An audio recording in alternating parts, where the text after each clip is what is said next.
Hello again. I am back as promised earlier, a little later than I had planned, but the way I look at it, it's 5 o'clock on a Friday afternoon. The weekend has began, and you'll be able to watch this whenever you get the time to watch it. But you know it's here, and thank you for your support of the Bernie Miklasz Show here on my YouTube channel. What I'm going to do here, I'm going to explain why I'm okay with the Cardinals strategy for 2025. Many of you disagree. That's okay. I respect the difference of opinion. I am confused at times by the difference of opinion, but I'm going to explain why I think the course they're taking in 2025 makes a lot of sense. In fact, I think it's absolutely necessary. Then again, I'm not, as you know, if you watch this regularly, I'm not hung up on payroll size. So let me get into this, and I got a lot to throw at you, including some interesting payroll comparisons between the Cardinals, the Cleveland Guardians, and the Tampa Bay Rays, and who has been getting more for their money, right? I think you can probably figure out the answer.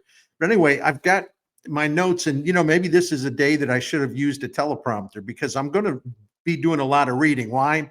To get through this quickly as possible, so you don't have to listen to me ramble on and like stop and start and stop and restart like I'm doing right now.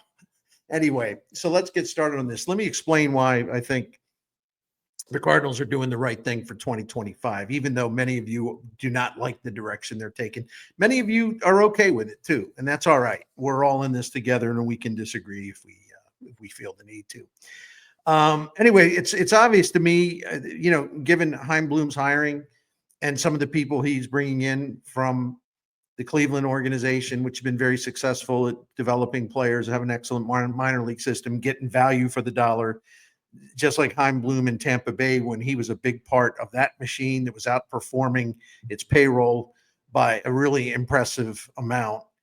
So it's obvious by now, duh, the Cardinals are trying to reorder the way they try to build their team, and they're modeling it after the systems established by Tampa Bay and Cleveland. And for the most part, there's nothing wrong with trying to emulate Tampa Bay and Cleveland because they're teams that get a lot of value for the payroll dollar. They get more value for the payroll dollar than the St. Louis Cardinals have in recent years. So that's a place to start. All right, let's rank these three franchises in a few basic but important measures going back 10 seasons. I wanted to make it a nice round number. So 10 seasons, which means 2015 through 2024.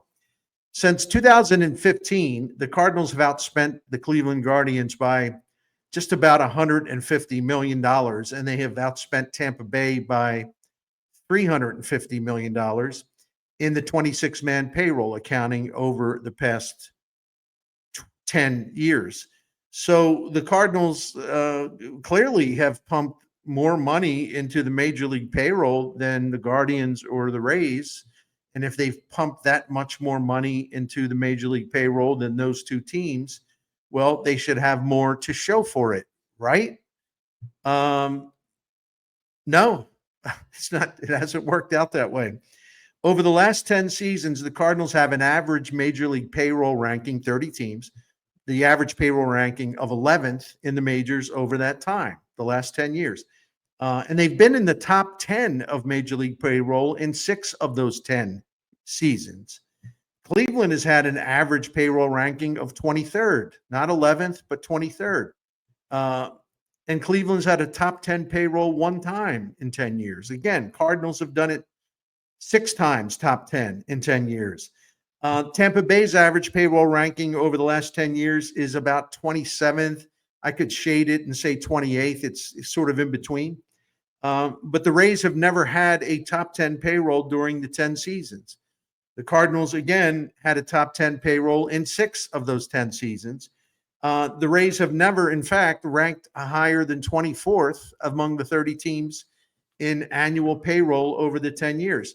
So despite outspending Tampa Bay and Cleveland by a significant sum over the last 10 seasons, the Cardinals just don't have a heck of a lot to show for it. Over the last 10 seasons, Cleveland has made the postseason 6 times. The Cardinals have made postseason 5 times. The Rays have made the playoffs 5 times, same amount as the Cardinals, even though they've spent $350 million less than the Cardinals over that time. In terms of regular season wins over the past 10 seasons, remember the Cardinals won 100 games in 2015. So this is like inflated the total, but it's okay. This is a straight up 10-year ranking, right? In the regular season wins, as far the last 10 seasons, the Guardians rank fourth, the Rays rank fifth, and the Cardinals rank number 7. So despite outspending the Rays and the Guardians by quite a bit, the Cardinals have won fewer games in the regular season. It's even worse when we look at the postseason. Pretty ugly snapshot for John Mozeliak's operation. Since 2015, the Guardians have won 20 postseason games. The Rays have won 15 postseason games. And the Cardinals, sadly, have won only 5. Over the last 10 seasons, Cleveland has competed in 42 postseason games. Tampa Bay has competed in 34 postseason games.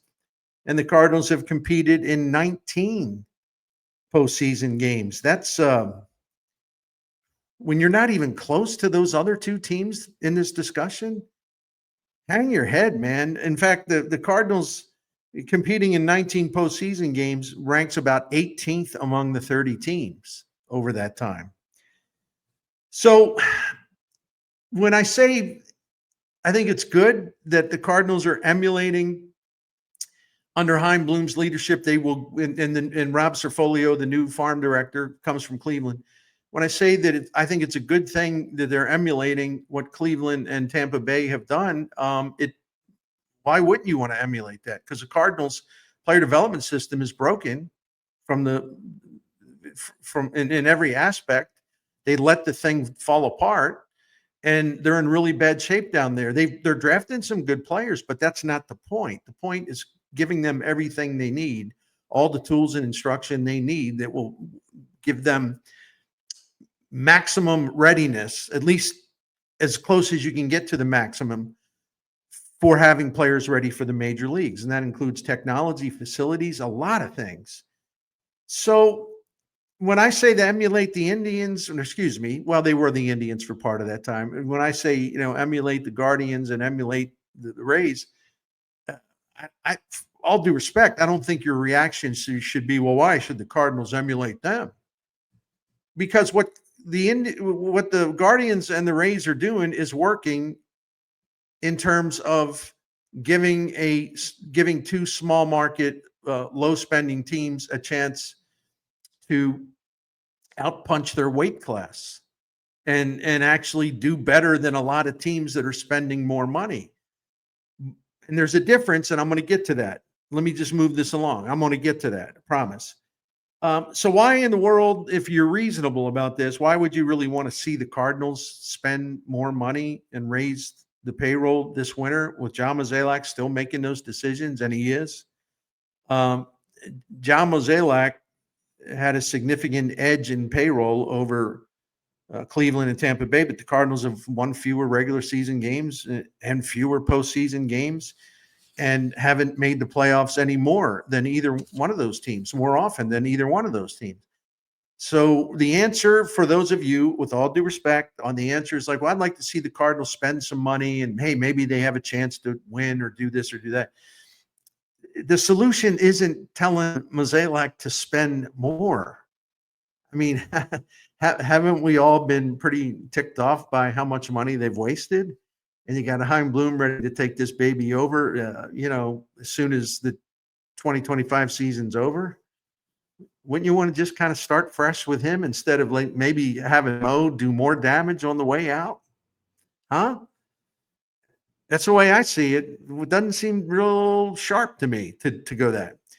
So for those of you who believe that the Cardinals can compete for a postseason spot or possibly win the NL Central in 2025 if they upgraded the roster with a few moves, which would mean more money, I don't really know what to say to that. Number one, they're not going to upgrade the roster other than to maybe fill in some depth with really low salary additions. So we can say they should do this or I wish they would do that, but they're not going to do it. But it's okay to voice your opinion saying, I wish they would do it. Number two, they've already explained their plan for 2025, and they've explained it many times, even though I'm skeptical that they're really going to follow through with it. They haven't budged from the stated public plans because and because they're as of now, they're swearing their goal is to go with more younger players, give those young dudes a fuller opportunity, cut payroll costs while reinvesting in their ramshackle minor league and player development infrastructure from top to bottom.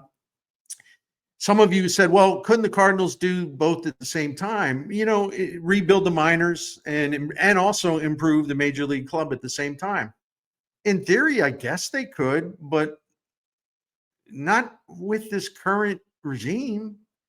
Why would you trust them to be able to improve the team at the major league level in a significant way? And have faith that they could actually get that done with more money perhaps being flushed down the toilet if it doesn't work. And yet, how good do you think realistically the Cardinals could be? I don't want to see them get deeper into this. I mean, they're already paying players that they'd love to get rid of, but they can't because they got no trade clauses and all this other stuff, right? They're already having to live with past mistakes. So I just can't see continuing to go down this path, even though I recognize to improve the team. And I think that they'll make some moves, low-level moves, would probably be 1-year contracts and things like that. I get it. So I'm not crying too much about, it's not like I'm sitting here saying, oh, they don't spend a penny. I'm not saying that. Just don't want to see more mistakes being made. Because this is the final year of a regime that has gone south, a regime that has failed, that stayed too long, that no longer really has the know-how, the aptitude, the fresh thinking to move this thing forward in a dramatic way. I don't want the rut to be dug any deeper than it is right now. That's all I'm saying. So when the Cardinals were putting money into the big club while letting their minor league and player development house fall apart, the big club actually got worse instead of better. So this idea where you can do both at the same time, listen, if the Cardinals, which they were before hiring Chaim Bloom, were taking resources from the minors and redirecting them to the major league payroll, well, shouldn't they have won a lot more games? I mean, shouldn't they have been fine in 2023? Shouldn't they have been a playoff caliber team in 2024? That's where they were putting their resources. And where did it get them? Got them 91 losses in 2023. It got them just over 500 in 2024. And over the last 2 years, they ranked 22nd in the majors in winning percentage. The idea of giving them more money to spend, it doesn't work for me. You're entitled to how you see it. Doesn't work for me. Not this group. Okay? No. That doesn't sound like a good idea to me at all. And so I don't understand maybe just this desire to risk more damage as Mozeliak heads towards the exit. I don't want that to happen. And the Cardinals are going to bid for upper tier free agents, which leaves Mozeliak to go for these nominal upgrades that cost little and at best keep the Cardinals in what now I have renamed the Mozeliak middle, right? They can strive to have a 500 season or their second 83 win season in a row. And maybe if everything breaks right and they'll cross their fingers and hope that enough other teams do less than expected, well, maybe we'll have a chance to make the playoffs. Listen, would winning 83, 84 games in 2025 for the second year in a row, would that really motivate fans to want to buy more tickets, watch more games on TV, pay for that new Cardinals direct-to-consumer streaming service, or just be a lot more excited about Cardinal baseball? If you took the young nucleus they have and you added a couple, 3 veterans here and there that aren't going to move the needle, there's going to be people racing to get online to buy Cardinals tickets? I don't think so. See, I want the Cardinals to get away from that soft, mediocre Mozeliak middle where they can claim that they're a contender, where they can claim that, hey, we're we're going to do better than people expect. Oh, we're going to be a really competitive team. Oh, we're really going to play entertaining baseball. I want them to get away from all that because they can't back it up anymore. For a while, we all fell for this for a long time, too long. Me too, me included. And this whole idea of like, well, maybe if we suck less than these other teams stink, well, maybe we can sneak into the playoffs. That's been their strategy for a while now. Is that really the strategy you all want to continue? Haven't you seen enough of that? Haven't you had enough of seeing this team in that comfortable and mediocre mosaic middle instead of setting much higher standards and pursuing more prominent and prestigious goals that will get the Cardinals back to where they should be? That's why I do not care if they are taking a step back in 2025. Get the hell out of the middle, right? You've been hanging around in the middle for quite a while. I mean, you were fortunate in 2022 and you had a good season, tip of the cap, because you had Goldie winning the MVP, Arenado finishing third, leading the National League in wins above replacement. Arenado did. You had this dream-like farewell season from Pujols. You had a few other things go their way. Molina, was still Molina behind the plate. Adam Wainwright had a really good year as a starting pitcher. Mozeliak made trades for Jordan Montgomery and Jose Quintana, and that even made the team better. And so they were out of the mediocre middle there for a while, but it didn't lead to any postseason success. They never won a single postseason game in the 4 years that Arenado and Goldie were teammates. See, what you got to do is get back to what you used to do best.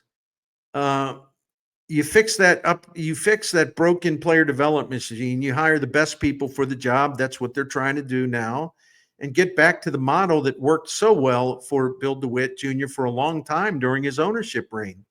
You draft and develop an abundant supply of young players and keep the pipeline flowing to St. Louis instead of having to scramble and race out every offseason to find free agent Band-Aids to fix your team because you don't have enough talent in-house that can fill those spots or make you better in an appreciable manner. And that's why I'm so glad that Bill DeWitt was motivated to bring in Chaim Bloom. And I'm glad that Bill DeWitt signed off on the cost to restore the Cardinals at the foundational level and the sustainable level. And the foundational and sustainable level is player development. And that's, they did it before with Jeff Luna. They're trying to do it again. They let their strength lapse. That's their fault. Said it a million times. So, yeah, I got no problem with them trying to remodel the organization to emulate or to pattern themselves after Tampa Bay and Cleveland. And that doesn't have a damn thing to do with payroll size. None. The goal here should be to procure and graduate an abundance of young, cost-controlled players that'll keep to the major leagues. Promote them and get them going. And you basically control their rights for 6 seasons. It's relatively low cost. That should be the priority. As much cost-controlled, young, and good talent as possible. That should be the priority. And before you say, well, this is just an excuse to be cheap, I'll address that. Give me a minute. Listen, the Cardinals are never going to have a top 5 payroll. You can wish cast all you want. So why do I say they'll never have a top 5 payroll under Bill DeWitt Jr.? Why? Well, because they never have had a top 5 payroll. And he has owned the team since the start of the 1996 season. And despite ranking around 11th in average payroll over DeWitt's 29 seasons in charge, the Cardinals consistently, dramatically outperformed teams that continually outspended them. From 2000 through 2015 was the prime years. And how did they do that? How could they How could they outperform and win more than teams that were spending a lot more? Well, all together now, my friends, a successful, impressive, and sustainable player development system. You know, the way it used to be when before DeWitt and Mozeliak screwed it all up by turning an organizational strength into an organizational vulnerability and liability. It's been a terrible trend and it's a losing strategy. And that's why they need to fix it and they need to focus on that for 2025. If they stray away from this necessary course that they've taken, and I get a sense they are with all these promises that could be broken. If anything, I think they should go farther than they have because they should trade players that are going to be free agents after next season, including Eric Fetty and Ryan Helsley. In my opinion, the Cardinals haven't gone far enough in setting a new course and giving Chaim Bloom a chance to have like more young players in here, young prospects, good ones in exchange for some walkier players that they could trade. But they're not doing that, are they? Again, they're trying to stay in that safe. They think it's safe, but it's costing them business. They want to stay in that safe, mediocre Mozeliak middle. I don't want to see that. I don't want to see that. Well, you're going to hold on to Eric Fetty and Ryan Helsley when they are at the peak of their value before there's a chance of injury or regression. You're going to hold on to them what? So you can win 5 more games? And you're going to bypass an opportunity to get more young talent in here? You could auction them off and reap the benefits down the road.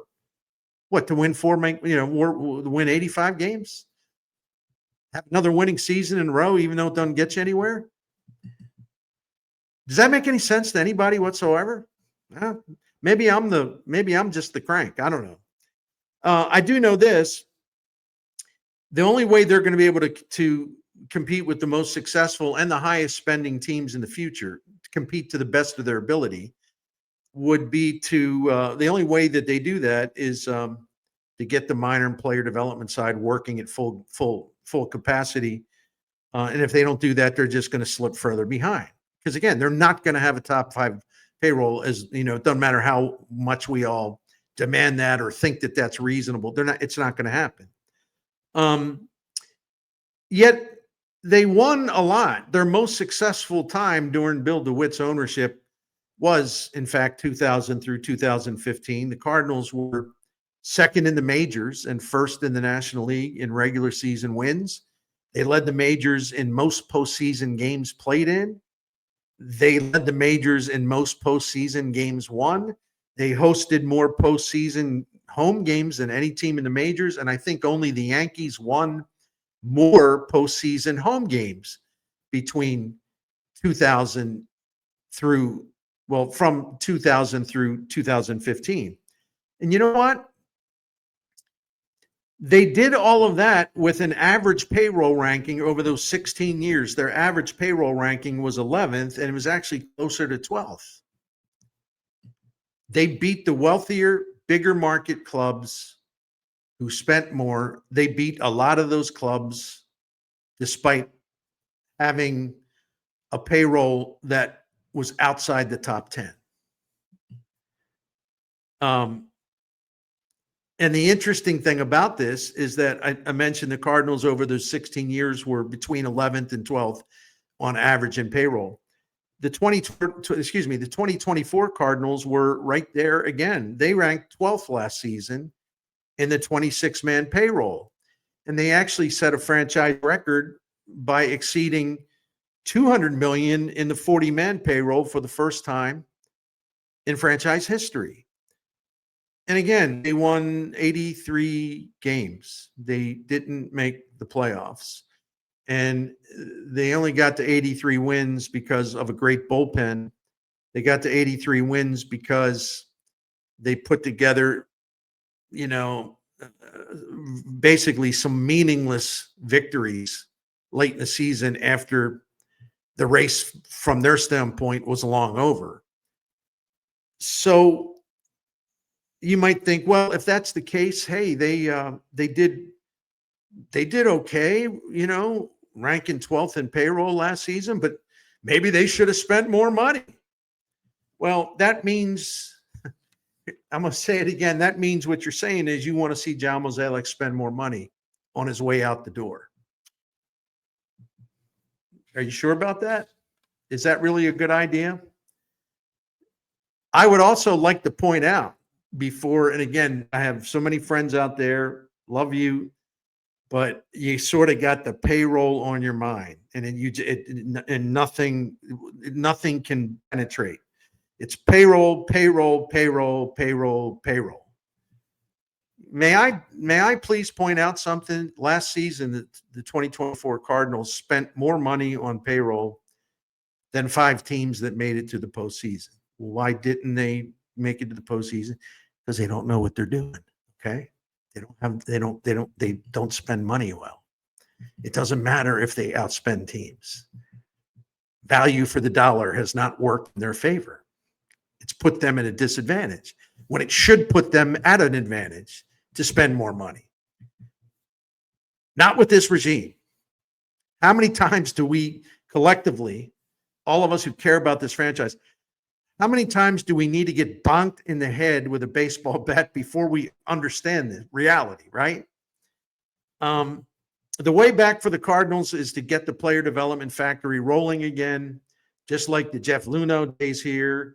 And after they reestablish the strength, it won't take long, I don't think.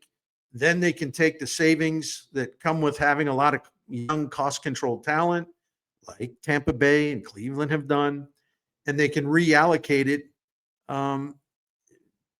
to adding more expensive players to fill needs in trades and free agency. They can also reinvest in their own by signing young players to contract extensions that'll buy them out of the first couple years, at least, of free agency. That's how the Cardinals did it for a long time. If you remember, I mean, they signed a young Albert Pujols to a long contract extension, and that bought them extra time before he became free agent again. And then he left, and they didn't pay him. They didn't match LA's offer, the Angels' offer, because he was 32 at that time. I can understand why. They gave a young Yadier Molina a lengthy contract extension. They gave a younger Adam Wainwright a lengthy contract extension. See, they'll have the financial power to do that again. But you want the right people making the decisions this time around, because they've had some more of those things, extending contracts of veterans in recent years that just haven't gone real well. As you know, I don't need to document it because you're the ones that'll point it out, and we have all pointed it out. This isn't about the Cardinals wanting to be cheap, and I know, in effect, I know I'm kind of wasting my breath, because a few of you maybe will never accept that. You think it's only about them being cheap. The Tampa Bay and Cleveland models aren't about being cheap just to be cheap. Those models that they have in place that are very successful, they give smaller market teams a chance to outflank wealthier franchises. The Cardinals are a middle market team that can, if they are making smart decisions, they're a mid-market team that can punch above their weight class, as long as the player development train keeps shipping good players, young good players, cost-controlled players to St. Louis from the minor league system. And as I mentioned, the Cardinals can also put the cost-controlled savings to use by extending those young pitchers and players, like a Quinn Matthews after he's shown that he's really good, maybe a Mason Wynn, a J.J. Weatherholt. We can name a couple of others. The Atlanta Braves do that, right? The Cardinals should try to do that if they're convinced about young, not old, young players, right? And I mentioned that DeWitt has done this before, earlier in his ownership regime. You got to resume that. You don't put the money, if you're doing extensions, you don't put it in the old guys who are on the way down. They're burdened with contracts like that, even now. Go for it by offering money to the young guys. Buy out a year or two of free agency so they will have a longer stay in your employ, right? Unlike Tampa Bay and Cleveland, for the people who think, well, this is just the Cardinals wanting to be cheap. No, The Cardinals have the financial wherewithal to selectively sign impactful free agents. That's how they used to do it. They can do it again as long as the player development engine is doing what it is supposed to do. They're not in the future, however, and we know this because the largest free agent contract they've given out, because Paul Goldschmidt wasn't a free agent contract, it was a contract extension. The highest contract free agent wise the Cardinals have handed out in the DeWitt years is still Matt Holliday. I think it was 117 million. So, I mean, I saw a lot of teeth gnashing over, the Arizona Diamondbacks got TV problems. They spent 230 million or whatever it was on Corbin Burns. You know what? Even if the Cardinals had a great TV setup right now, they weren't going to spend that money on Corbin Burns. It's not even a debate about whether they should or not. That's an okay debate to have, but they're not going to do it. But they can still win, and they can still win at a high level. They just got to be a hell of a lot smarter, right? The Cardinals are not confined to the middleweight boxing division or the lightweight classification. They're not limited the way Cleveland and Tampa Bay are when they want to kind of stretch out and power up a bit, right? Or a lot. The Cardinals can take the best of what Tampa Bay and Cleveland have done and done well for a long period of time. They can take that and expand on it by adding established, more expensive talent to kind of finish it off and give yourself your best shot. But for 2025, no, thank you. This isn't the time. I much prefer to start fresh, start clean in advance of the 2026 season when Chaim Bloom's making the decisions as the head of the baseball department. There is no reason whatsoever to mess with the 2025 roster by making some poorly timed decisions that you'll have to live with beyond 2025. The last thing I want to see is Chaim Bloom undermined in his ability to deliver better results and probably get those results delivered sooner than we expect. The Cardinals will sell fewer tickets in 2025, and they'll probably have another dip in the TV audience. And it's going to be up to them starting in 2026 to try to win the fans back. And then they can't win them back in full force in 2025, pardon me. It's kind of naive to think that they can.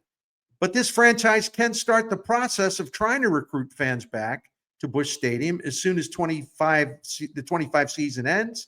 If some of their young players come through, and you got Quinn Matthews up here and JJ Weatherholt on the way and some others on the way, and you like the way they go about it, you like the way, some of the confidence is kicked in, if it happens for guys like Walker and Gorman and others, you can actually regenerate some excitement, but you're not going to do it in 2025. You're just not. And if the Cardinals squander this opportunity by trying to appease a minority of fans who just want to see spending just for spending's sake with, kind of willy-nilly purpose or intent, if they screw this thing up, it's on them, and they're going to have a bigger hole to climb out of. Not only in terms of winning, but also in terms of winning back the loyalty of their fans who are fed up. To me, taking a step back in 2025 is a hell of a lot better than staying in the mediocre Mozeliak middle. With the state of the Cardinals being what it is right now, taking a step back, in my opinion, is the only way to take steps forward beginning in 2026. I thank you for listening and watching. Appreciate your support very much. Look forward to reading your comments. The only thing I ask is, you don't have to repeat something I already said as if I forgot to mention it. That kind of thing. I'm just kidding. You say whatever you want. I got to fuss a little. Anyway, I appreciate everybody, even those that I disagree with and vice versa. It's all good. Have a great weekend. Seriously, have a great weekend. We'll be back Monday here on the Bernie Miklasz Show.